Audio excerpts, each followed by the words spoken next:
Vamos agora com a coluna Diário de Obras.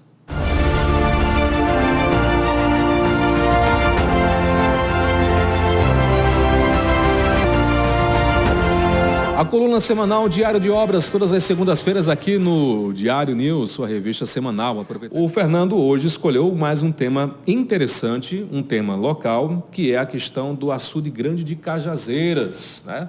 Aí a gente vai focar em dois momentos. Hoje sobre a questão da estrutura do açude grande, sobre a questão dos esgotos e também a questão do paredão, se tem risco de rompimento. O açude grande já tem mais ou menos uns 50, 70 anos? Ele foi... se confunde um pouco com a história de Cajazeiras, né? Uhum. A princípio, o nosso açude grande aqui, o açude grande da cidade de Cajazeiras, foi feito para ser da família, né? Da família fundadora de Padre Rolim, etc. Só que em 1915, e é bem importante essa data, né? Teve uma seca enorme, tem um livro, que é um dos que eu mais gosto, feito aqui de Sertão, o 15, que é de Raquel de Queiroz, não sei se você já ouviu falar, mas recomendo para a audiência que o leia. Mas nessa situação, o sertão do Nordeste se encontrava numa seca terrível, que é justamente o que trata o livro. E em 1916 foi onde o açude foi construído de fato, né? Foi expandido ele, foi uma obra do governo federal, justamente para dar segurança hídrica à população daqui em meio a uma seca que tinha sido no ano anterior, em 1915. Então, em 1916, o açude passou a ter as características de represa, né? Uma represa oficial que servia para dar segurança hídrica para a população da cidade. Muito bem. Nós sabemos, o Fernando, que eu não sei se foi uma falha na forma que ele foi criado, mas se foi na época ou veio depois, que muitos esgotos, principalmente naquela região ali, a região sul, né, da cidade, né? Sim. Acabam sendo colocados dentro do açude grande de Cajazeiras.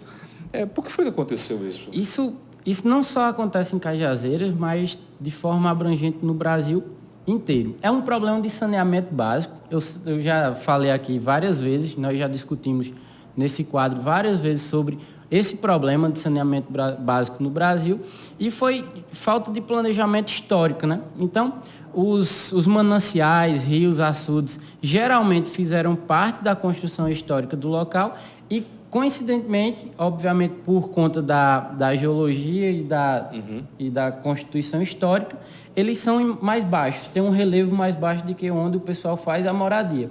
Então, naturalmente, os resíduos, né, produzidos, tanto as águas residuárias quanto os resíduos sólidos produzidos pelas populações, iam e decarreavam nos rios e lagos, que é o caso do açude. Então, quando era uma população pequena, a própria demanda da água, que a gente chama DBO, né, demanda bioquímica de oxigênio, ela já cuidava disso e tratava esses poluentes. Não tem problema. Isso. Só que como a população foi aumentando e essa cultura continuou de jogar os dejetos para o lugar mais fácil, né, que no caso seria o mais baixo, o açude, aí aumentou a população e virou um problema terrível, que é justamente a contaminação do açude grande. A preço de hoje, Fernando, é viável? E se é viável, tem condição de desviar esses esgotos que estão caindo dentro do açude grande? Sempre é. E uma coisa importante é que eu sempre bato nessa tecla enquanto engenheiro civil, enquanto professor, é que essas águas residuárias, né, que a gente chama de esgoto, elas têm um potencial econômico incrível, um potencial de verdade, porque é uma água que, após tratada, ela tem um nível muito alto de nutrientes para a agricultura, para plantas, então elas têm um alto nível de reutilização. Então, você pegar uma cidade e sanear e fazer o tratamento dessas águas residuárias é importante, tanto para a questão ambiental quanto para a questão econômica também. Teria que ser criada uma usina de reuso. Na verdade, nós já temos aqui na cidade uma lagoa de estabilização, né? O pessoal chama de Lagoinha. Com alguns nomes Lagrovila, eu acho, né? Não, na Vila Nova. Na Vila Nova. Na saída para São João do Rio do Peixe. Então, lá é uma lagoa de estabilização de esgoto, né? Que a gente chama ETE, que é Estação de Tratamento de Esgoto, e ela trata parte das nossas águas residuárias do município. Porém, ela tem um tamanho suficiente para todo o município e também precisa canalizar.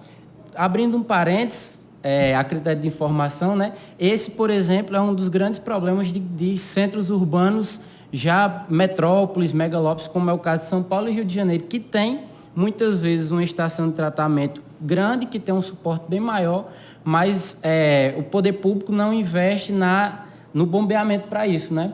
Que é a instalação justamente do esgoto público, que é você colocar os tubos de coleta de esgoto nas ruas e levar até o local. Esses que caem dentro daqui do Açude Grande vêm ali da região sul. A norte vem também, não? Também. Principalmente ali que seria viável construir uma parecida com a da Vila Nova? Seria mais prático ou teria... Porque para desviar daqui, para até chegar lá é chão. Isso é uma questão bem técnica de engenharia, mas tem algumas possibilidades, né? Você pode fazer algumas estações de tratamento menores em bairros zoneados, que inclusive tem esse projeto aqui na UFCG com a professora da UFCG daqui de Cajazeiras, que ela empenha o seu trabalho na fomentação dessa pesquisa. Então, essa seria uma das possibilidades. Outra possibilidade é você aproveita a topografia local, então, porque as pessoas pensam nessa condução, né, de você colocar nos tubos e levar em linha reta, o caminho mais curto, mas nem sempre isso é o mais interessante. Você pode desviar pegar um curso de um rio, de um riacho, de um efluente que vá até a estação de tratamento, o próprio rio do Açude Grande, e conduzir até lá. Claro, não é despejando no canal, né? Você pode conduzir ali as margens, porque não precisa derrubar imóvel, desapropriar nada. Você coloca o tubo para ele ir à margem, que é o que é feito, por exemplo, nas adutoras de água. Quando você passa nas estradas, você não vê a margem adutora. Muitas vezes esse percurso não é o mais curto. Ele é o mais longo, mas a gente de engenharia escolhe ele justamente pelas questões de desapropriação e de facilidade de construir a margem da rodovia. É verdade. Ô, Fernando, há quem diga que se um dia retirar os esgotos de dentro do Açude Grande, ele vai secar. Que o que garante ele estar sempre com água são os esgotos. Isso tem alguma coisa a ver, não? Mais ou menos. Mas ele não vai secar porque a gente não usa a água do açude, né? Lembrando que Cajazeiras, né, usa 2 fontes de água de água potável, né, que é o açude de Engenheiro Avidos, que a gente inclusive pode tratar dele um dia, é um assunto bem interessante. Vou marcar para a próxima semana os dois, falar e sobre o da Serragem. Quando encerrarmos a questão do açude, vai para o... E o açude da Serragem. Então, como não tem saída, há uma entrada anual, né, no período chuvoso, e não tem saída, então ele não secaria. Obviamente, se tivermos um período de seca grande, como foi de 10, 8 anos, aí é impossível, né? Aí ele vai realmente secar. Mas com essas exceções, ele vai manter um nível de água normal.